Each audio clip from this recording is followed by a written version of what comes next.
the letters very much as a mother, somebody we can all relate to when talking about her children being naughty at school. To the public, she was the beloved people's princess. But behind closed palace doors, Diana was a mother gripped by constant fear.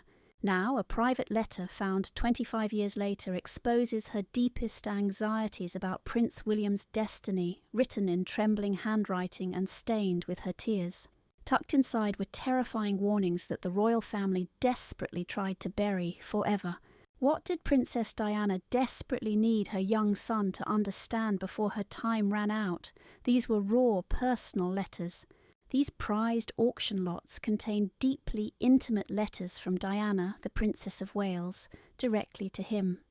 So why did the monarchy fight so hard to keep these words hidden from public eyes? Stay tuned as we reveal the hidden letter Princess Diana sent to William, which is now sending shockwaves around the globe.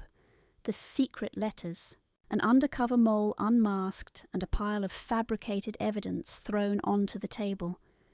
The thief immediately paid the ultimate price with a brutal punishment, stripped of every single title and exiled from the palace in the dead of night. What actually went down behind those tightly closed doors on that fateful night? How exactly did Prince William lay this clever trap to catch the entire family syndicate red-handed? And will this deeply humiliating punishment finally crush her greed, or will the royal throne face even more brutal purges to protect the family legacy from ruin? The clock struck 2 in the morning. The massive palace grounds were completely blanketed in a thick, heavy curtain of darkness. She knew Diana long before the sparkling tiaras and royal titles, back when she was just a shy kid sprinting through the corridors of her childhood estate. Violet had personally watched Diana grow up, navigate first love, and eventually transform into the most famous photographed woman on Earth. What made this correspondence truly priceless was its raw honesty, starting when she was around 15.5 years old. Historically, we understand how formal palace communications are. Usually British royals only send highly polished official letters that their busy assistants draft and sign for them. But Diana wrote these letters herself, often late at night when the entire palace was completely quiet. Her handwriting would become visibly rushed and messy whenever she felt overwhelmed. She crossed out mistakes and scribbled quick thoughts right in the margins. She even sketched small hearts and smiley faces, playful details you would never find in cold official royal letters. The auction house staff were genuinely stunned when these intimate letters first arrived. They had auctioned off royal artifacts in the past, but these felt entirely different, deeply personal and precious, in a way money could never measure. Diana's private notes to Violet revealed a side of her life that media cameras never captured. But one specific letter stood out from the rest, focusing entirely on Prince William. It proved exactly how fiercely Diana adored her eldest child. She detailed watching him sleep, described his very first words, and how his little smile always reminded her of her father. She shared her deep dreams and anxieties for him, writing simply as a mother instead of a princess. The auction experts carefully slipped each page into protective sleeves, knowing wealthy collectors would gladly pay thousands of dollars for them. While royal historians would eventually analyze them, the staff understood these letters were far more than just high-priced collector items. They were real pieces of history that revealed a totally different side of the princess.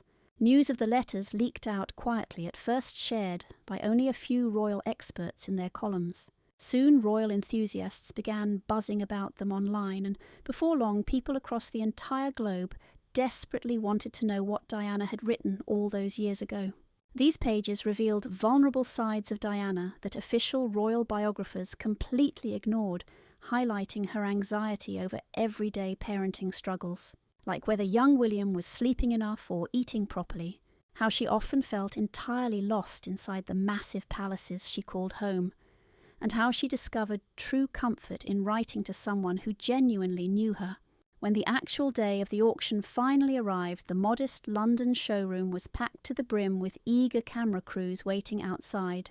Royal collectors from around the globe sat ready with their bidding paddles, since everyone desperately wanted to own a piece of Diana's private world, a secret world that remained locked away until these letters finally came to light. Diana's personal letters exposed her deepest thoughts. But what else do they show? This is her journey from royal bride to devoted mother. The personal letters Diana sent to Violet Collison tell a story that slowly unfolded over several decades. They captured her evolution from a naive young woman preparing for the world's most anticipated wedding to a fierce mother whose boys became her entire universe. In a letter dated July 8th, 1981, only weeks before her walk down the grand aisle at St. Paul's Cathedral, Diana wrote with an unexpected, peaceful calmness. While 750 million people globally prepared to watch her royal wedding and palace staff panicked all around her, Diana maintained an incredibly light, playful tone in her letters. She casually laughed off the wedding day madness, while noting she was remaining remarkably calm despite the mounting stress. This note showed a side of Princess Diana. The public rarely witnessed her sharp sense of humour under immense pressure. Though only 20 and about to wed in front of millions, she wrote exactly as if she were gossiping with a close friend. Over the years, her notes grew increasingly tender as she shared her fierce love for her boys. These were not royal fairy tales. They were honest, raw stories of messy, joyful motherhood. She shared stories of William refusing his vegetables and Harry scratching his itchy chickenpox. Her words proved she was not just a princess posing in ball gowns. She was an incredibly hands-on mum, and the palace staff quickly noticed the shift. At first, Diana was quiet and unsure, but motherhood made her stronger. She constantly put her boys first, even cancelling major royal duties when they needed her. Through these letters, Diana's true self, warm, funny and devoted, quietly came to life. Her letters from 1982 to 1989 revealed how motherhood altered her priorities. In her early letters, she mostly wrote about royal tours and meeting important dignitaries. But as time passed, those fancy state events took up far less space in her writing. Instead, she filled whole pages with stories about William's first day at school and Harry's talent for making everyone laugh. The private letters also exposed a heartbreaking reality, the sheer loneliness that often accompanies royal life. Diana wrote about spending long, lonely evenings in huge palace rooms while Prince Charles was away on official duty. She described sitting by her children's beds, watching them sleep and finding peace in quiet moments no royal title could ever provide. By 1989, her letters showed a woman who had truly found her purpose. She wrote far less about tiaras and state banquets and much more about the simple joy of mothering William and Harry. In her very own words, penned late at night on Kensington Palace stationery, Diana revealed that behind the grand title lay a devoted mother whose ultimate happiness came from her 2 boys. Her intense devotion as a mother transformed Diana from a shy princess to a confident parent. But what makes one special birthday letter the most treasured glimpse into her private family life? It was a birthday thank you note. Among all the letters Diana wrote over the years, this one stands out as incredibly precious. Dated June 21st, 1989, this was no ordinary letter. It was a warm thank you note on official Kensington Palace paper, all about Prince William's 7th birthday celebration.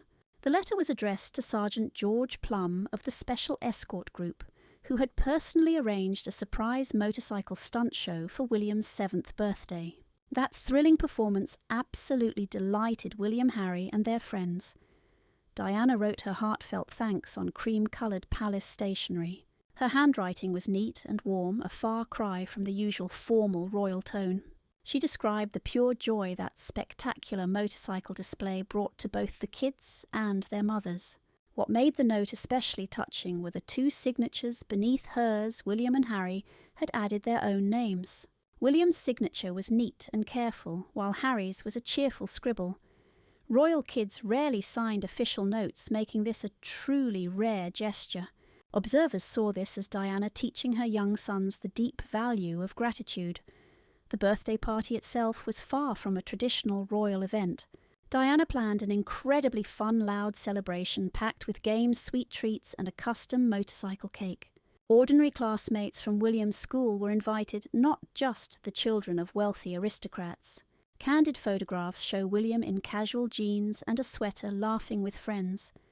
After the party, Diana patiently guided her young sons as they wrote their personal thank you notes. It was a favourite custom of the royals, if you will, to show proper appreciation.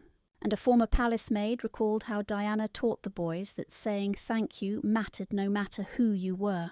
Years later, when that letter to Sergeant Plum surfaced at auction, it caused a massive stir with experts verifying its authenticity. Several of Sergeant Plum's former colleagues vividly remembered that day too, recalling how Diana poured tea for the motorcycle officers and how little William peppered them with questions about their bikes. The letter ultimately sold for far more than expected. The winning bidder wasn't just paying for some royal signatures, but for a beautiful moment frozen in time. A quiet afternoon when a princess and her sons sat together writing a simple thank you note, just like any normal family might do. This incredibly sweet note perfectly captured Diana's deeply personal, loving approach to motherhood. But how did she completely revolutionize what it meant to raise a royal child by shattering traditions and breaking all the rules when it came to parenting her young boys? For hundreds of years, heirs to the throne had been raised in a highly regimented, formal way. They lived by rigid, uncompromising schedules, wore stiff formal outfits, and spent almost all their time with hired nannies and tutors rather than their parents.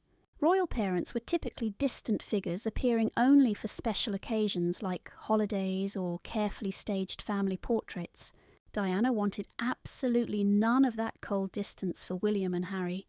From the very beginning, she was determined to give them a normal life, a childhood filled with warm hugs, lots of laughter and real-world experiences. Her former bodyguard, Ken Worf, remembered how deeply shocked the palace staff were when Diana announced she would take her boys to places regular kids went. Ken Worf became a close friend and loyal confidant, sharing some of Diana's most private family moments. Before Diana came along, royal children rarely left the palace grounds except for carefully staged official appearances. Ken shared stories about Diana disguising herself with a wig and sunglasses just to sneak the boys out to the movies. She would buy the theatre tickets herself and sit in regular seats, not special VIP boxes. Once she even took them to see E.T. buying them popcorn and soda, just like any mum. One of Princess Diana's most shocking breaks with royal tradition happened on a rainy Tuesday back in 1993. She decided to take William and Harry on the London Underground, the crowded subway system most locals used every day. No royal parent had ever done this with their young children before. Diana actually bought tickets from the machine herself, showing the excited boys how to push through the busy turnstiles. Fellow passengers were completely stunned to see the Princess of Wales and her young sons sitting right on the same plastic seats everyone else used. Diana was determined to give William and Harry a real childhood full of normal, everyday experiences. She regularly took them to McDonald's for Happy Meals and let them run around the playground with other kids, something completely unheard of in royal circles. She also brought them to local homeless shelters and hospital wards. When Prince William was just 10 years old, she took him to meet people without homes, wanting him to witness life beyond palace walls. No other royal children before them had ever experienced this level of exposure. Princess Diana broke tradition once again by enrolling young William in a local preschool instead of hiring private tutors. She even eagerly joined in on school events, famously winning a mother's race on Sports Day. She also showed very open affection, constantly hugging her sons, holding their hands, and kneeling down to speak to them face to face. That deep level of warmth was extremely rare in royal parenting. Several palace officials criticised her hands-on approach, calling it far too modern, but Diana stood incredibly firm, telling friends she wanted her young sons to understand real life. Diana broke every single royal parenting rule in the book. But how did her hands-on approach from day one shock the royal family and forever change the British monarchy truly hands-on motherhood? When Prince William was born on June 21, 1982, Diana was only 20 years old. She was young, nervous, and had almost zero experience with newborn babies. But what she lacked in real experience, she made up for with endless love and determination. Right from the start, Diana made it crystal clear she would be a very different kind of royal mother. When a nurse tried to take baby William to the palace nursery, Diana firmly refused. She wanted her baby son to sleep right beside her. That choice alone shocked the royal family, who had long relied on private nannies and separate nurseries. She also actively chose to breastfeed young William herself, representing a major break from generations of royals who used wet nurses. Even the Queen Mother was deeply surprised, as such physical intimacy was not typical in royal circles. Diana also firmly insisted on having a say in her firstborn son's name. Rather than leave it to old tradition and stuffy advisors, she chose the name William for its warm, friendly tone. When Prince Charles travelled to Australia 6 weeks after William's birth, Diana went too, bringing baby William along with them. A royal baby had never travelled that far at such a young age, but Diana insisted she wouldn't be separated from her son. As William grew up, Diana remained incredibly closely involved. She regularly changed diapers, gave warm baths, and read bedtime stories herself. Palace staff were absolutely stunned to see a royal mother so incredibly hands-on. At 18 months old, William started nursery school, yet another first for a future king. Diana enrolled him in a local preschool in Notting Hill and personally dropped him off. She even stood in the daily pickup lines, surprising other local parents who never expected to see a real princess acting just like any other mum. When Harry was born, Diana simply continued with the same parenting style. She actively planned her busy royal schedule around their daily routines and skipped major evening events if they clashed with the boys' bedtime. She also taught them basic everyday life skills, including how to make their beds and tidy up their rooms, and prepare simple meals. And Diana once said to me without any introduction from anyone else, "I don't know if you look after my kids, Kane, because they can be a bloody nuisance." Diana wanted them to grow up fully understanding how to take care of themselves rather than relying solely on palace staff.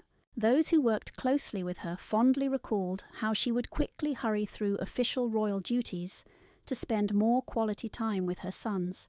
Palace maids often heard joyful laughter echoing through the hallways as Diana played tag or hide and seek with William and Harry. In a rigid world full of strict rules, tradition and protocol, Diana chose love presents and simple, everyday joy. She wasn't just raising future princes. She was raising children who truly knew the warmth of a mother's care. From the very moment William was born until her tragic final days, Diana proved that being an active, hands-on mother was her absolute most important role, one that would change the royal family forever. Diana truly gave a whole new definition to royal motherhood with her unique approach. But how exactly did she fiercely protect her sons as her own fairy tale marriage began to completely fall apart?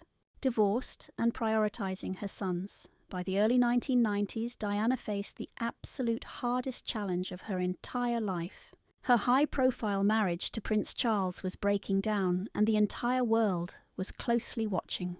It was announced from Buckingham Palace that with regret the Prince and Princess of Wales had decided to separate.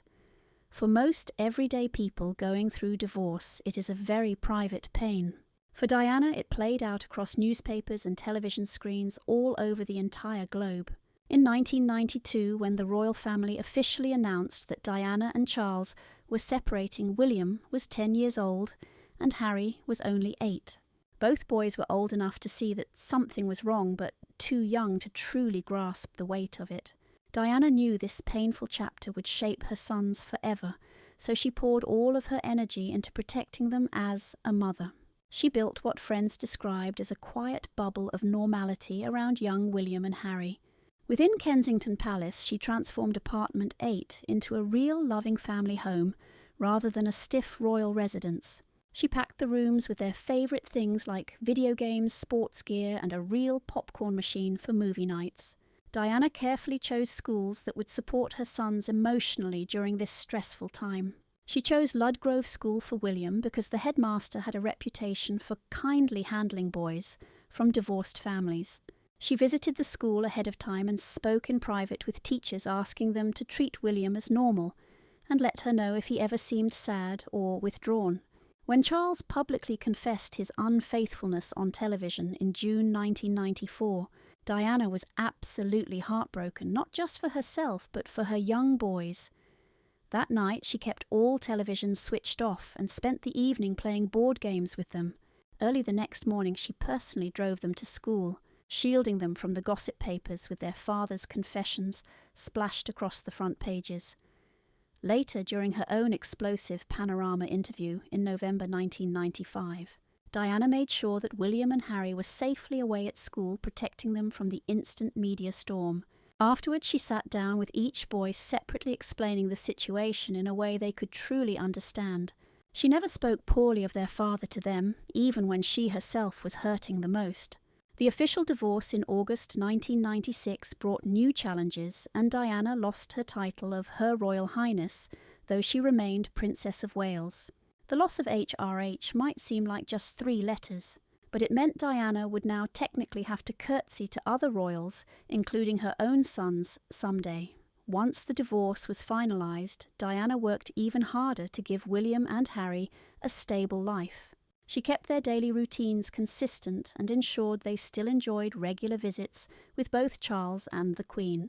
She worked to coordinate her schedule with Charles so that at least one parent was always available whenever the boys needed support.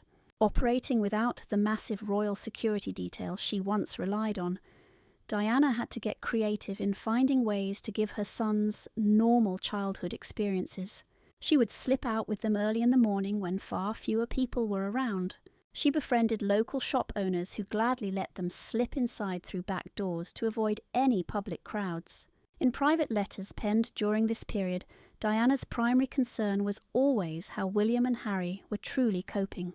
She wrote deeply about William's growing interest in his future role, wanting him to understand the human side of being a leader, not just cold rules and protocols. She also wrote about Harry's deeply sensitive nature, expressing her hopes that he would forge a unique path separate from his brother's predetermined destiny. Close friends of Diana noted that during the painful divorce, when she could have easily been incredibly bitter or angry, she instead focused all her energy on being the absolute best mother possible. Even on her darkest days, she put on a brave face for William and Harry, keeping her tears for when she was completely alone. After stepping out of the royal spotlight, Diana could have chosen a quiet life. Instead, she made a bold decision that changed lives across the entire world, what drove her humanitarian work and a lasting legacy. Once Diana left royal duties behind, most expected her to fade quietly into private life, but she did not.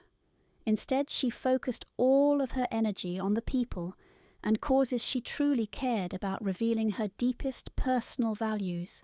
After walking away from over 100 charities, Diana kept only a few that held deep personal meaning for her. She worked closely with Centrepoint to support homeless youth, and she remained incredibly active with the Great Ormond Street Hospital, the Royal Marsden and the National AIDS Trust, and the Leprosy Mission. These were never just formal duties for her. She visited patients, listened to worried families, and offered her time with deep compassion. Even without her royal title, Diana continued her vital mission with heart and determination. She became a global icon of kindness, showing that true impact does not need a crown. Behind the scenes, however, her life was much quieter and highly vulnerable. Operating without royal protection, she often felt exposed and alone. She built her entire schedule around William and Harry's school life, constantly meeting teachers and showing up for every single event. Her role as a mother always came first, but at the same time she began speaking of her fears. She shared deep concerns for her safety in letters to trusted friends, even mentioning in one note that she believed someone might try to harm her. While the real contents of those private letters remain highly debated, they offer a glimpse into how much intense pressure she was truly under. Still, she kept moving forward. In January 1997, Diana travelled to Angola with the International Red Cross. Once there, she bravely walked right through a cleared minefield, wearing a helmet and protective vest. That daring walk put a massive spotlight on the horrific damage of landmines, forcing global leaders to finally take action. It was a fearless move, stepping directly into danger so innocent people could survive. In those final chaotic months, she focused entirely on prepping young William and Harry for what lay ahead. She wanted them to grow up with true empathy, reminding them that leadership was never about raw power. It was about humble service. She believed their royal status could bring hope to millions. Then came that tragic night of August 31st, 1997. A horrific car crash in Paris cut Diana's life short. This Thursday marks 20 years since the beloved people's princess was tragically killed deep inside that French tunnel. William was just 15 and Harry was only 12. The entire world watched as the boys walked behind her coffin, their young faces absolutely shattered by grief. But her voice lived on through them, deeply shaping their actions and their values, and the massive charity work they would eventually take on. Diana's final years were anything but quiet, packed with immense heart-relentless courage and undeniable purpose. Her real legacy was never left inside some cold palace. It lived on in the vulnerable people she saved and the 2 boys she raised. What if a mother's fierce love could completely rewrite the ancient rules of British royalty? Did Diana actually do just that if a few leaked handwritten letters can expose this much? What other scandalous secrets are still locked behind palace doors? Tell us what you think down in the comments section. Don't forget to like, share and subscribe for more shocking content. Also, tap that next video on your screen right now. You are going to love it.